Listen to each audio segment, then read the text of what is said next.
Imagine waking up to a world encased in glass. Every tree branch, every power line, every single surface is coated in a thick, beautiful, but terrifying layer of ice.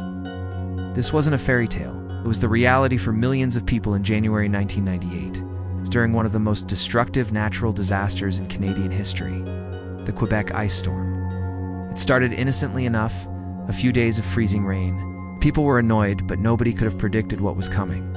Over 5 days, a relentless series of storms dumped more than 100 millimeters of freezing rain across eastern Ontario, southern Quebec, and parts of the northeastern United States.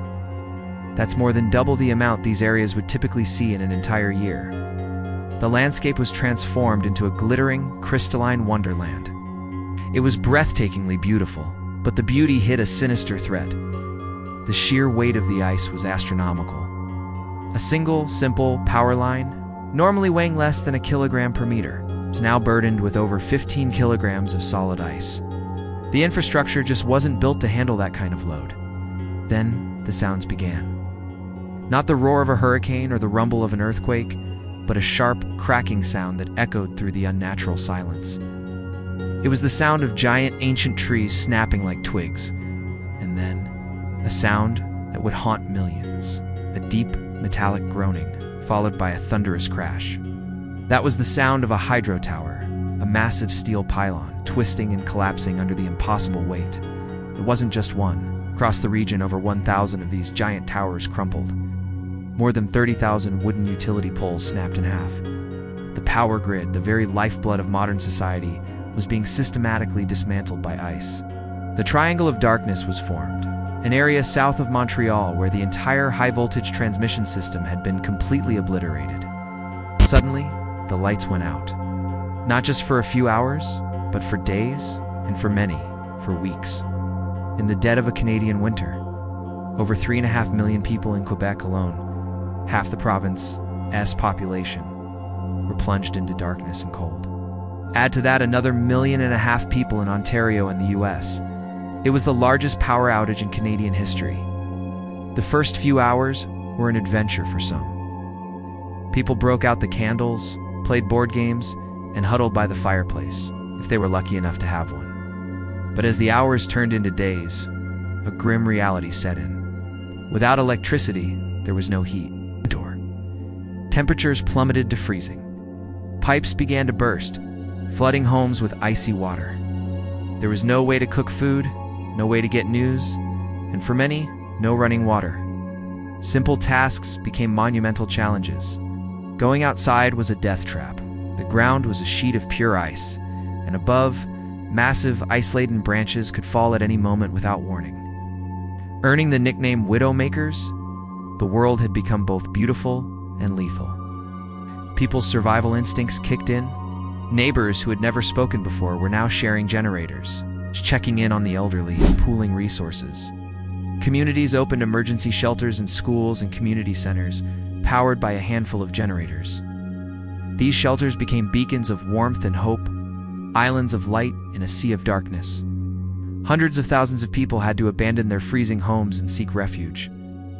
I remember hearing stories from my own family. My aunt, living in a Montreal suburb, had to move her entire family, including her young children, into the basement. It was the warmest part of the house, but it was still bitterly cold. They survived by using their camping stove to heat up cans of soup, and they all slept together in one room, bundled under every blanket and coat they owned. The novelty wore off fast, replaced by a constant gnawing anxiety. When would the power come back? The scale of the crisis was unprecedented. In response, Canada mounted its largest peacetime military deployment ever. Operation Recuperation saw over 16,000 Canadian Forces personnel descend on the affected areas. They weren't just soldiers. They were a lifeline. They went door to door, checking on residents, delivering supplies, and using chainsaws to clear a seemingly infinite number of fallen trees and branches. They helped utility crews, provided security, and offered a much-needed sense of order amidst the chaos. The real heroes, though, were the hydro workers. Thousands of them flocked to Quebec from all over Canada and the United States.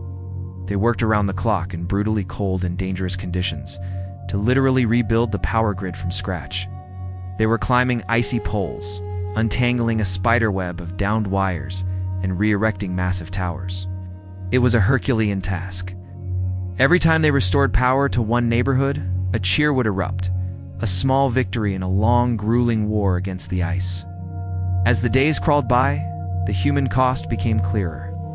The official death toll was around 35 people, causes ranging from hypothermia to carbon monoxide poisoning from improperly used generators and barbecues indoors. Many more were injured from falls or falling ice. The economic impact was staggering, estimated at over $5 billion. Farms were devastated, losing livestock and an entire season's worth of maple syrup sunshine. As the famous sugar shacks were destroyed, for those living through it, a strange new normal emerged. Life slowed down. Without TV, video games, or the internet, people talked. Families gathered around a single candle, sharing stories. Communities banded together in a way they hadn't in decades.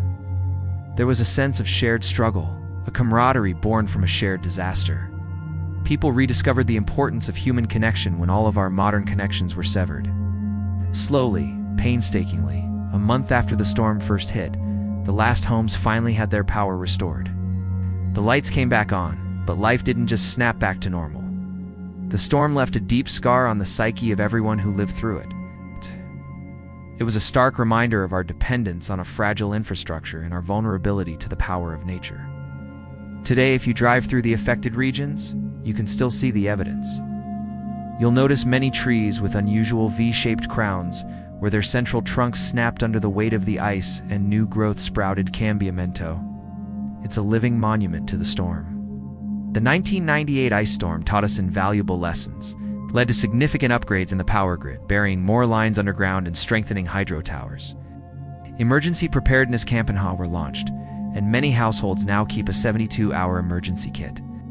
The phrase "Je me souviens de la crise du verglas," I remember the ice storm crisis, became a common refrain, a testament to the resilience and spirit of the people who endured the darkness and found light in each other. It was a time of cold and fear, but it was also a time of incredible human warmth and strength. Thanks for watching.